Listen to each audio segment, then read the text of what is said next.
OP Gupta का जो chapter number 12 है, process equipment and plant design. जैसे मैंने आपको बताया था कि इसमें से 3-4 क्वेश्चंस आते हैं अगर आप एग्ज़ाम दोगे तो रिटन का उसमें, ठीक है।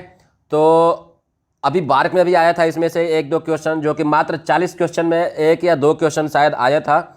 मैं क्वेश्चन बताया भी था लास्ट में, 1 क्वेश्चन और 1 क्वेश्चन आगे भी बताऊंगा, ठीक है। तो 2 क्वेश्चन 40 क्वेश्चन में जब आ सकता है तो जाहिर सी बात है 100 क्वेश्चन में 4 से 5 क्वेश्चन आ सकते हैं इस चैप्टर से। बहुत ही इंपॉर्टेंट चैप्टर है।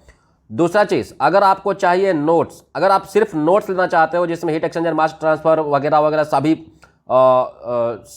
जो है कि इक्विपमेंट के डिटेल्स हो, तो आपको 249 करना है। अगर आप ओपी गुप्ता की तैयारी करना चाहते हो तो 399 रुपीज़ पे करना है।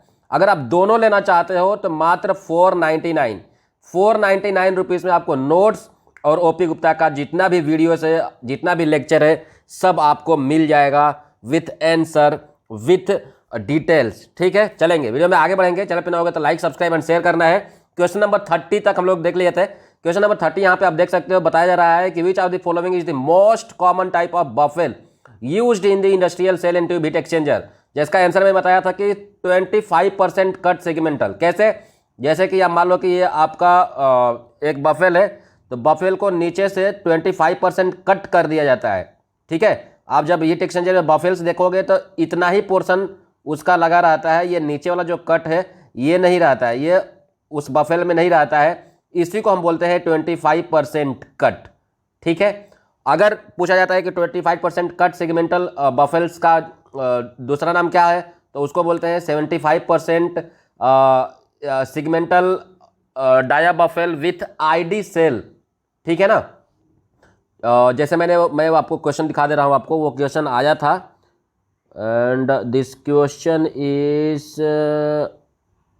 मिल जाए मेरे भाई,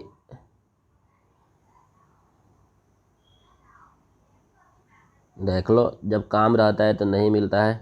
हाँ ये है, ये 27 नंबर क्वेश्चन है। 25% cut segmental baffle means the baffle height should be 75%, जैसे मैं आपको बताया, and ID of this shell, इसको हम बोलेंगे 25% cut segmental baffle. Okay, 31 number question.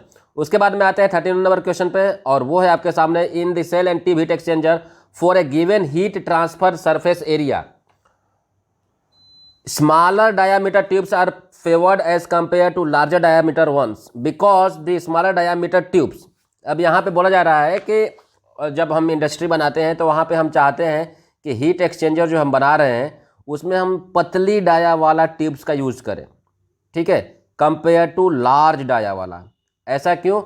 क्योंकि मान लो कि ये एक हीट एक्सचेंजर है, ठीक है, जिसका डाया ज़्यादा है, मतलब जिसका सेल का डाया ज़्यादा है, ठीक है, बड़ा हीट एक्सचेंजर है, और एक छोटा हीट एक्सचेंजर है ना, इसका मान लो कि ये सेल हीट एक्सचेंजर के आधा इसका डाया है ना, ट्यूब का नहीं, सेल का। अब मान लो कि इसमें अगर हम पतला लगाते हैं, पतला ट्यूब लगाते हैं, और इस हीट एक्सचेंजर का कुछ यूज़ नहीं रहता है, मान लो कि कुछ टाइम के बाद में ये हीट एक्सचेंजर को चेंज करना पड़ता है या हीट एक्सचेंजर का काम में नहीं है, तो हम इसके ट्यूब को, अगर पतला ट्यूब है तो हम इसमें भी लगा सकते हैं, छोटे हीट एक्सचेंजर में भी।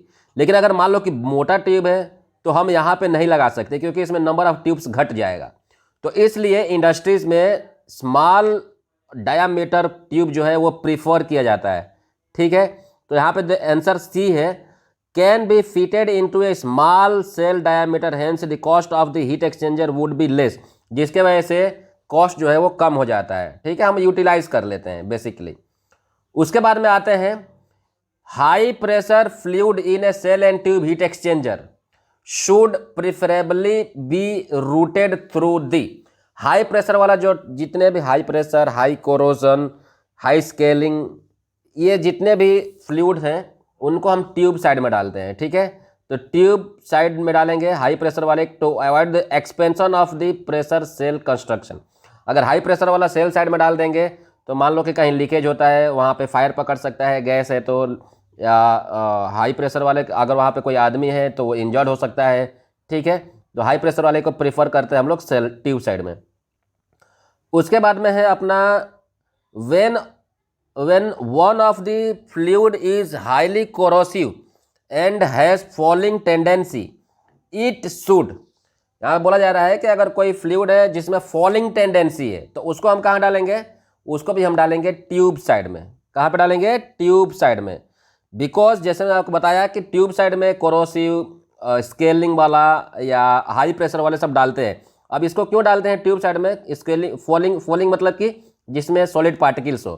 तो ये अगर सेल साइड में डालेंगे तो सेल को हमको क्लीन करना में दिक्कत होता है, ट्यूब को हम आराम से क्लीन कर सकते हैं। ठीक है, अब पूछोगे कि कैसे सेल को दिक्कत होता है, तो सेल को दिक्कत ऐसे होता है दोस्तों कि सपोज करो कि ये सेल साइड है, ठीक है, यहाँ पे आपका ट्यूब लगा रहता है, ये ट्यूब है, ठीक है। अब हम यहाँ पे इसको खोल के निकाल देते हैं, इस साइड को खोल के निकाल देते हैं, और ये जो बैंड है ना इस साइड का, ये वाला, ये खोल के निकाल देते हैं। तो हम ट्यूब को अंदर से हाइड्रोजेटिंग कर देते हैं। हाइड्रोजेटिंग बोले तो हाई प्रेशर से हम ट्यूब को क्लीन कर देते हैं ना, पानी डाल करके या सैंड ब्लास्टिंग करके, कुछ भी करके। लेकिन ट्यूब अगर सेल साइड को करना चाहे तो चूंकि ये दोनों साइड में ट्यूब लग गया है तो ये सेल साइड में अंदर हम नहीं कर पाते हैं। हमको यहाँ से एक लाइन इनलेट रहता है, एक आउटलेट रहता है, इसमें से हम इनलेट डालेंगे आउटलेट डालेंगे तो ये प्रेशर कम हो जाएगा। लेकिन इसमें प्रेशर हाई प्रेशर के साथ में जाता है तो क्लीन हो जाता है, ठीक है। तो इस तरीके से जितने भी फॉलिंग वाले लिक्विड्स हैं, फ्लूइड्स हैं, उसको हम ट्यूब साइड में ही डालते हैं तो क्योंकि उसमें क्लीनिंग करना ईजी रहता है। तो preferably flow inside the tube for its easier internal cleaning, ठीक है। Question number 34, in a shell and tube heat exchanger the clearance of the tube is generally, clearance कितना होना चाहिए, not less than 1/5 of the tube diameter और 3/16, more than the tube diameter, equal to the tube diameter, और more in case of ट्रिएंगुलर। तो जाहिर सी बात है 34 का जो ऑप्शन नंबर ए है ये 1/5 से ज़्यादा नहीं होना चाहिए जो क्लियरेंस रहता है ट्यूब का। ट्यूब का क्लियरेंस क्या होता है, shortest distance between two tubes, इसको हम बोलते हैं ट्यूब क्लियरेंस। और सेंटर टू सेंटर को क्या बोलते हैं, पिच, इसको पिच, इसको क्लियरेंस। ओके, आते हैं 35 नंबर क्वेश्चन पे। फॉर ए गिवन फ्लूइड, एक फ्लूइड दिया गया है, as the pipe diameter increases, अगर पाइप डाया बढ़ा देते हैं, द पंपिंग कॉस्ट, सपोज करो कि अगर आप डिस्चार्ज पाइप डाया बढ़ा देते हो, ठीक है, पंप का, तो जाहिर सी बात है कि वो फ्लो ज़्यादा देने लगेगा। जब फ्लो ज़्यादा देगा तो जो पंपिंग कॉस्ट है वो घट जाएगा, ठीक है, तो हो जाएगा डिक्रीज। उसके बाद में है आपके सामने answer 36 question number, optimum economic pipe diameter of fluid flow is considered determined by the viscosity of the fluid, density of the fluid, total cost consideration. Optimum मैंने एक और बताया था शायद कि जितने भी ऑप्टिमम मोस्टली जो आएगा क्वेश्चन ना, optimum economic, optimum reflux, optimum वो, तो वहाँ पे आपका जो आंसर होगा वो टोटल कॉस्ट कंसिडरेशन से रिलेटेड, मतलब कि टोटल कॉस्ट को हमको एवरेज करने के लिए, टोटल कॉस्ट को बचाने के लिए, टोटल कॉस्ट को कम करने के लिए हम ऑप्टिमम पे जाते हैं, ठीक है। तो ये हो जाएगा आपका टोटल इकोनॉमिक पाइप डायामीटर, उसका हो जाएगा आंसर टोटल कॉस्ट कंसिडरेशन, 36 का सी। उसके बाद में 37, friction factor for turbulent flow in a new pipe is given by, friction factor turbulent flow के लिए अगर नया पाइप है तो वो होता है F is equal to 0.04 upon Reynold number का power 0.16। Okay, option number B, friction factor for new pipe turbulent flow के लिए। 38 number question, in case of a continuous distillation column, अगर कंटिन्यूस डिस्टिलेशन कॉलम हो रहा है, distillation column है जिसमें continuous आपका प्रोसेस हो रहा है, इंक्रीजिंग इन रिफ्लक्स रेशियो, अगर हम रिफ्लक्स रेशियो, देखो रिफ्लक्स रेशियो कहने का मतलब ये समझ लेना कि रिफ्लक्स है ना, रिफ्लक्स अगर बढ़ेगा तो रिफ्लक्स रेशियो बढ़ेगा, रिफ्लक्स घटेगा तो रिफ्लक्स रेशियो घटेगा। कैसे होता है, रिफ्लक्स रेशियो बराबर होता है L/D, ठीक है। L क्या है, रिफ्लक्स है, अगर रिफ्लक्स बढ़ेगा D सेम ही रहेगा, ठीक है, या D कम ही होगा, क्योंकि अगर रिफ्लक्स बढ़ाएंगे तो ये D कम होगा, जब D कम होगा L बढ़ेगा तो जाहिर सी बात है कि आपका रिफ्लक्स रेशियो बड़ा होगा, क्योंकि ये छोटा हो जा रहा है, इतना बड़ा होता जा रहा है, और साथ ही साथ आपका जो L है वो बढ़ते जा रहा है, ठीक है। यानी कि जब भी बोलता है क्वेश्चन में रिफ्लक्स रेशियो ज़्यादा होगा कम होगा, तो ये समझ लेना कि रिफ्लक्स ज़्यादा या कम होगा, ठीक है। तो इन case of continuous distillation column increases in reflux ratio, यानी कि अगर हम रिफ्लक्स बढ़ाते हैं तो क्या होगा, lower fix charge for column, greater cost for the reboiler heat supply, greater cost for the reboiler कहाँ गया, greater cost for the condenser coolant and all of this. जैसे मैं आपको बताया था कि मैं आपको क्वेश्चंस लिख के दे दूंगा कि जिसमें ऑल ऑफ दिस ऑप्शन तो हो, लेकिन उसका जो आंसर है वो ऑल ऑफ दिस ना होकर के दूसरा हो, ठीक है।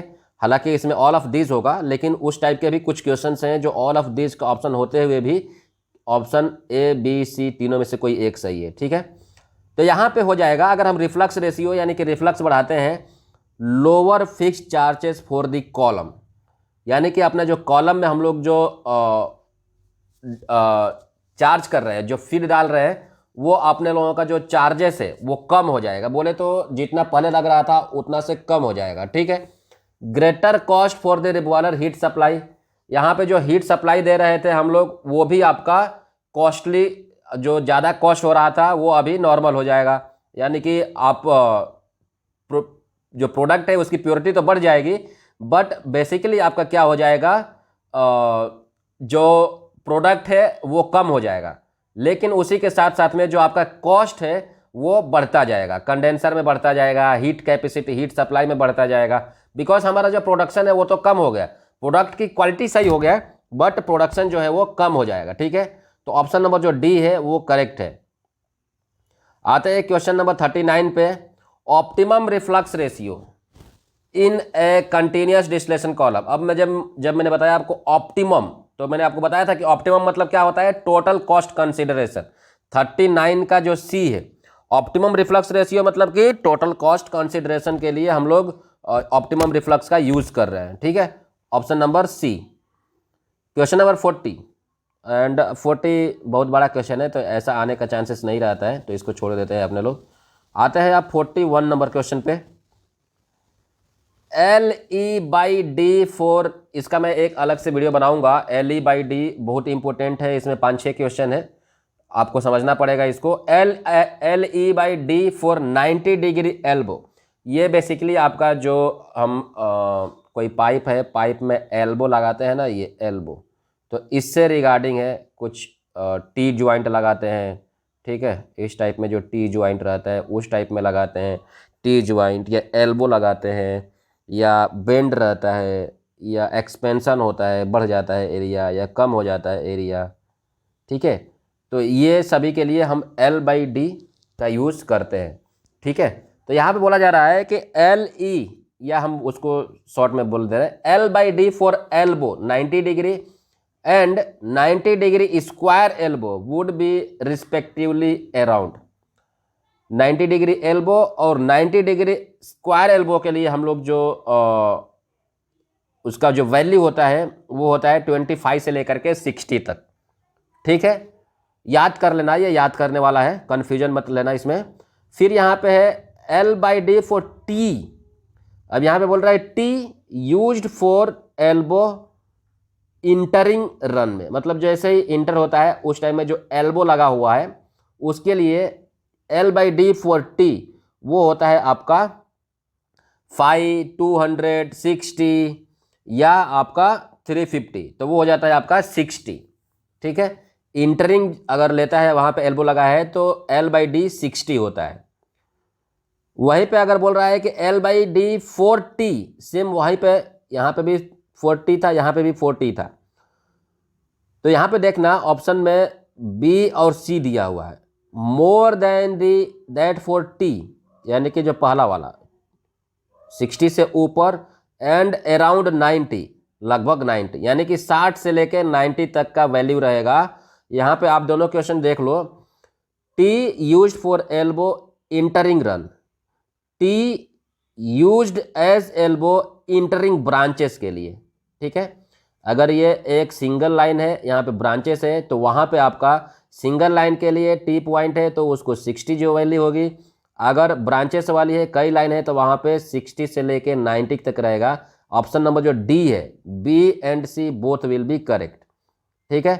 अब आते हैं 44 पे। L/D for coupling and union would be, coupling जो होता है एंड जो यूनियन ज्वाइंट्स होते हैं उसके लिए L/D कितना होता है, उसके लिए L/D निग्लिजिबल होता है। ठीक है, कपलिंग या यूनियंस के लिए L/D का कुछ वैल्यू नहीं रहता है, बहुत ही कम रहता है, उसको निग्लेक्ट कर दिया जाता है। ठीक है, question number 45, L/D for fully open gate valve. देखना, एक गेट वाल्व है, एक ग्लोब वाल्व है। ठीक है, तो फुल्ली ओपन गेट वाल्व के लिए L/D होता है वो कितना होगा, much more than fully open globe valve, much more than 2%, much less सेस 2% than the fully open globe valve, और अराउंड 7। ऑप्शन नंबर जो डी है, B and C both will be correct. 2 से लेके 7% तक आपका L/D होता है for fully open gate valve के लिए। ओके, अब आते हैं अपने लोग जो क्वेश्चन नंबर 46 है। हमने देखा गेट वाल्व के लिए कितना होता है, 2 से लेके 7 तक। ग्लोब वाल्व के लिए देख लेते हैं, तो ग्लोब वाल्व के लिए होता है लगभग 300, सबसे ज़्यादा, बिकॉज ग्लोब वाल्व में जो कैपेसिटी होती है क्लोज करने की, डेल्टा पी इसमें सबसे ज़्यादा होता है। ये 100% क्लोज होता है, गेट वाल्व में पासेस होने का चांसेस रहता है। इसकी जो वैल्यू होती है L/D वो 300 होती है। ठीक है, उसके बाद में है यहाँ पे फॉर टर्बुलेंट फ्लो, ध्यान रखना टर्बुलेंट फ्लो के लिए कितना है, अगर हम रेनॉल्ड नंबर ग्रेटर देन 2100 कर रहे हैं, विस्कोसिटी 200 से ऊपर है, स्टील पाइप है, optimum inside diameter is given by, जो डायामीटर है ऑप्टिमम इनसाइड डायामीटर वो कितना होगा, वो होगा 3.9, क्यू का पावर 0.45, रो का पावर 0.13। ये है ऑप्टिमम डायामीटर किसी भी टर्बुलेंट फ्लो के लिए, स्टील पाइप के लिए। विस्कोसिटी ग्रेटर देन 200 है। ठीक है, यहाँ पे क्यू दिया हुआ है, क्यू क्या है, फ्लूइड फ्लो रेट है, रो डेंसिटी है, म्यू विस्कोसिटी है, DI ऑप्टिमम डाया है। वहीं पे अगर बोला जाए कि लेमिनर फ्लो के लिए कितना होगा, तो लेमिनर फ्लो के लिए ऑप्शन नंबर जो डी है, 3 इंटू क्यू का पावर 0.36, म्यू का पावर 0.88। हालांकि वहाँ पे 0.88 नहीं रहेगा, 0.18 रहेगा। ठीक है, ऑप्शन नंबर जो ए है यहाँ पे देख सकते हो, 3 क्यू का पावर 0.36, रो का पावर 0.18, ये ऑप्शन आपका करेक्ट है। तो यहाँ पे आपने देख लिया टर्बुलेंट फ्लो के लिए और लेमिनर फ्लो के लिए कितना होता है। अब आते हैं अपने लोग 49 पे, the necessary wall thickness for a given for a metallic storage, the necessary wall thickness for a metallic storage vessel is a function of. अगर मान लीजिए कि कोई मेटेलिक स्टोरेज वेसल है, कुछ उसमें रखना है, तो उसका जो थिकनेस है वो कैसा होना चाहिए, उसका कैसा आवश्यकता कैसी होनी चाहिए, क्या होना चाहिए। ठीक है, तो यहाँ पे ultimate strength, operating pressure, diameter of the vessel, ये तीनों देखेंगे। अगर आप किसी भी वेसल को बना रहे हो, आप उसका थिकनेस देख रहे हो और मेटेलिक स्टोरेज वेसल है, तो हम वहाँ पे ये ऑल ऑफ दिस सबको हम नेसेसरली उसको देखेंगे, उसी के अनुसार हम लोग वेसल को कंस्ट्रक्ट करेंगे। उसके बाद में आपका 50 number question, bubble cap plate column is a finite stage contactor used only for distillation not for absorption, A differential stage contactor, continuous contactor. Bubble cap plate column is a finite stage contactor होता है। ठीक है, क्या होता है, finite stage contactor, option number ए। उसके बाद में आते हैं question number 51, the most common standard size of bubble cap used in industry. Bubble cap हम लोग आपको पता है कि रिफाइनरी में सबसे ज़्यादा बबल कैप का यूज़ किया जाता है। ठीक है, ये क्वेश्चन है भी इसमें। तो बबल कैप का जो डाया और लेंथ रहता है वो कितना होता है, और बबल कैप क्या होता है, एक फाइनाइट स्टेज कॉन्टेक्टर होता है। डाया आपका 6 इंच डाया और 4 इंच राइज़र होता है। राइज़र बोले तो इस शेप में रहता है, जो आपका जो बबल कैप है इस शेप में रहता है। ठीक है, तो ये आपका राइज़र हो गया और ये आपका डाया हो गया। ठीक है, इसका तो डाया आपका 6 इंच डाया होता है और राइज़र जो होता है वो 4 इंच राइजर होता है। तो ये आप ध्यान रखना, याद रख लेना। Pick out the wrong statement pertaining to the design of distillation column. Wrong statement क्या है डिस्टिलेशन कॉलम को डिज़ाइन करने के लिए?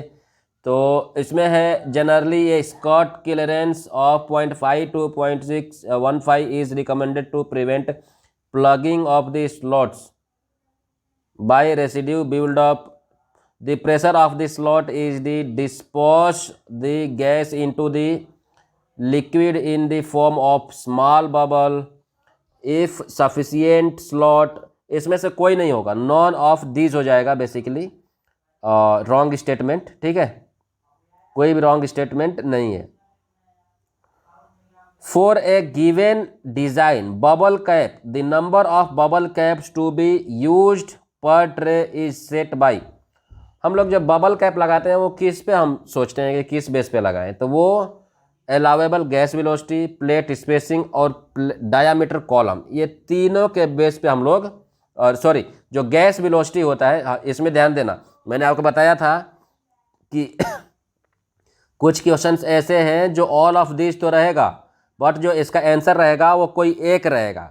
तो यहाँ पे इसका जो आंसर है वो आपका ए है, यानी कि अलाउेबल गैस वेलोसिटी के बेस पे हम लोग, जो गैस वेलोसिटी होता है डिस्टिलेशन कॉलम में, उसी के बेस पे हम लोग बबल कैप को लगाते हैं कि कितना बबल कैप रहेगा, कैसा बबल कैप रहेगा, everything.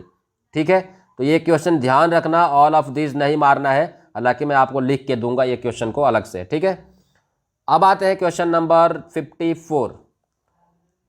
Maximum and minimum, maximum and minimum linear slot velocity are recommended by Davis are respectively. Maximum and minimum velocity जो होता है वो कितना होना चाहिए? डेविएस के फॉर्म में रिकमेंडेड बाय डेविएस ने रिकमेंड किया था, वो कितना होना चाहिए? तो वो आपको याद करना पड़ेगा। ठीक है, ये होता है ऑप्शन नंबर जो ए है वो है correct, 12 divide by 12 upon rho का पावर 0.5 एंड 3.4 अपॉन रो का पावर 0.6। ठीक है, अब आते हैं 55 नंबर क्वेश्चन पे।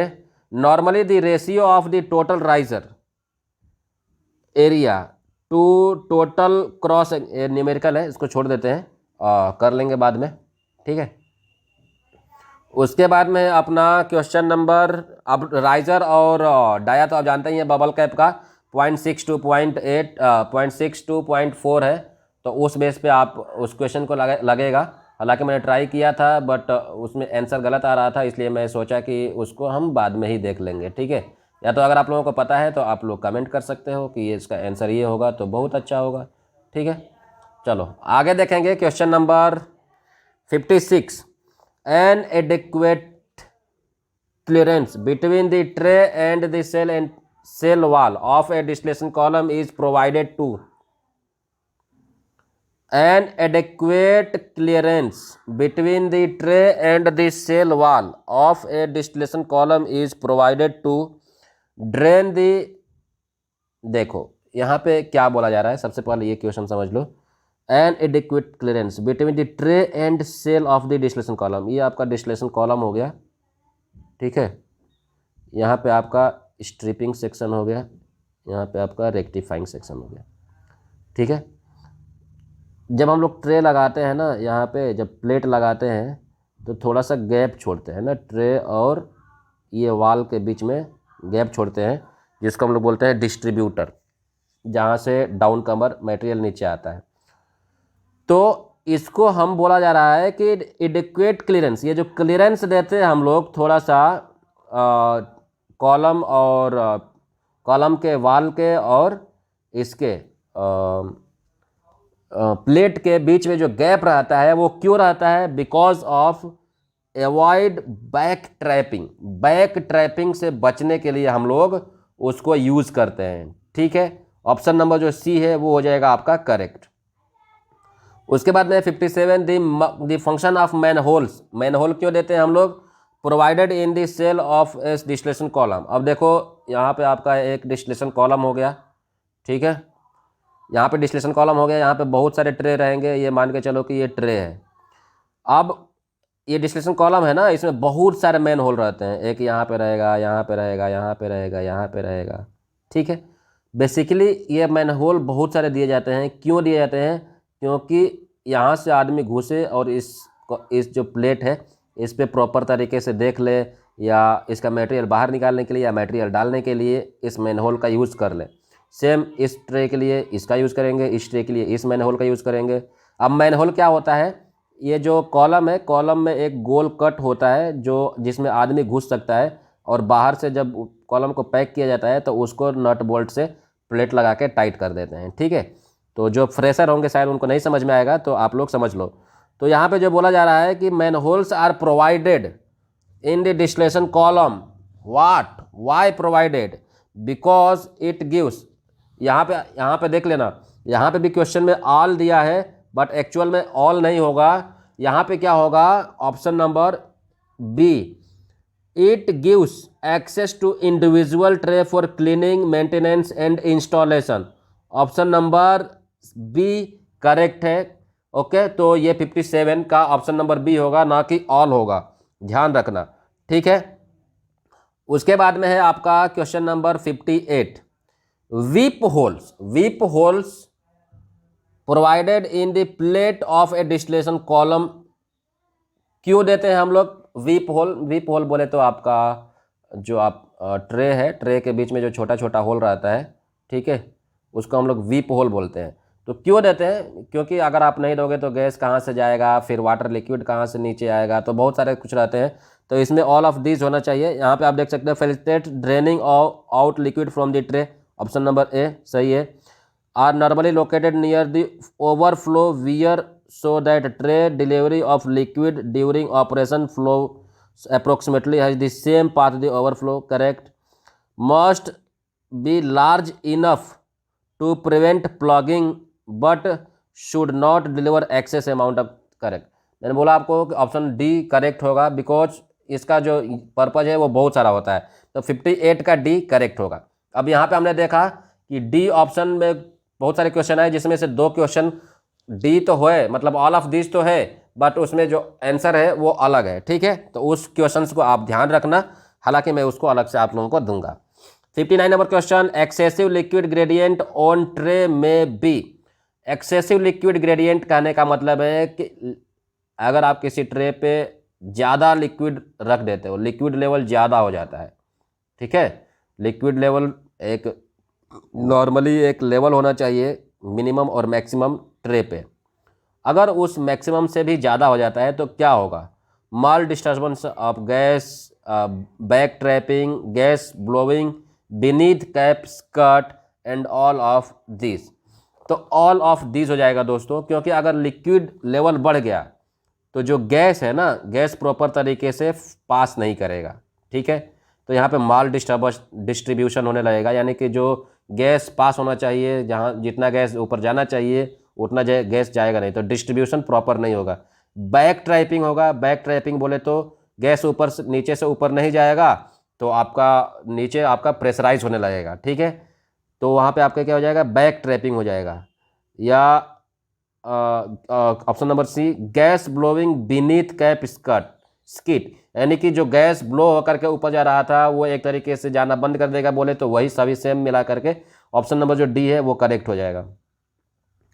60 number question, the maximum liquid gradient over the tray. Maximum कितना होना चाहिए? मस्ट नॉट एक्सीड, जो उससे अधिक नहीं होना चाहिए, तो वो होना चाहिए 0.5 इंच से लेकर के 1.25 इंच तक। क्वेश्चन नंबर 50 का ए वो है आपका करेक्ट। क्वेश्चन नंबर 60 का ए 0.5 इंच से लेकर के 1.25 इंच तक किसी भी ट्रे पे लिक्विड का लेवल इतना होना चाहिए, इससे अधिक नहीं होना चाहिए। और आज की वीडियो करते हैं समाप्त। 60 क्वेश्चन हो चुके हैं process equipment and plant design से। कमेंट करके आप लोग बताइए कि क्या आप लोग रिवीजन कर चुके हैं, कितने बार रिवीजन किए हैं, सब कुछ बताइएगा। दोस्तों को अपने बोलिए कि ज़्यादा से ज़्यादा लोग ज्वाइन करें ओपी गुप्ता को और चैनल को। मिलते हैं अगले वीडियो में। Till then, God bless you all.